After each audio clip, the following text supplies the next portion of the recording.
Allah da bulal wa mamor Aram lo di jalo aje di dene di jedu ayam Di mabuwai wa mamor Aram lo di jalo aje di dene di jedu ayam Allah da bulal wa mamor Aram lo di jalo aje di dene di jedu ayam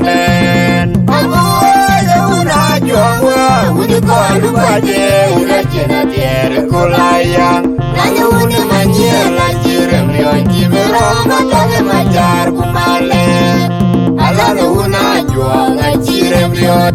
Udah macam dagang kaca bekale wayang dan toge malet. Ajalan ini jama baji lanjir melihat. Alah macam dagang kaca bekale wayang dan toge malet. Ajalan ini jama baji macam melihat. Bina macam wa macam aku layak. Cukai guayai macam. Bukalah ni ramagut. Meriara jangan walan, agak pinjambur. Ini bubur aja bay. Bina macam gua macam aku layang. Cukai guayai macam.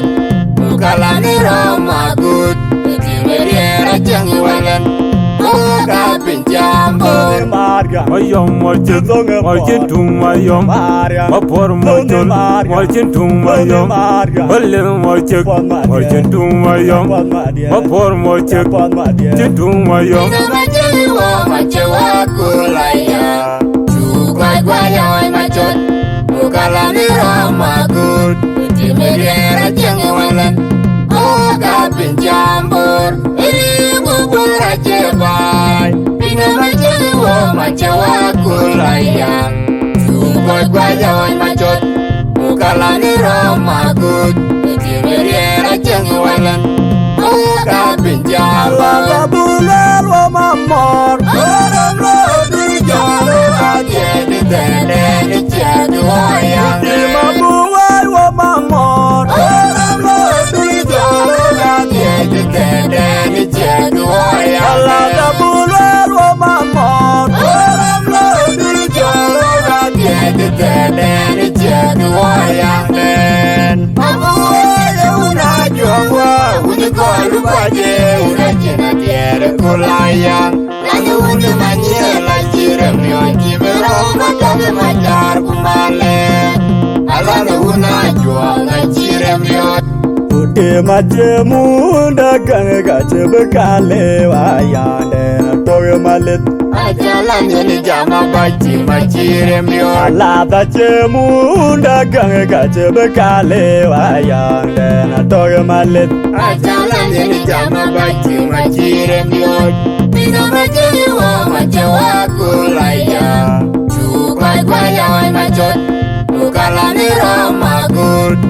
Meriara jangan walan, agak pinjambur. Ini bubur aja bay. Bina macam gua macam aku layak. Cukai guayai macam. Bukalah ni ramagut. Meriara jangan walan, agak pinjambur. Mayom macam tung mayom, mapor macam tung mayom, balir macam tung mayom, mapor macam tung mayom. Macam gua macam aku layak. Cukai guayai macam. Bukalah ni ramagut. Meriara jangan walan, agak pinjambur. Ini bubur aja bay. Bina macam gua macam aku layak. Cukai guayai macam. Bukalah ni ramagut. Meriara jangan walan, agak pinjambur.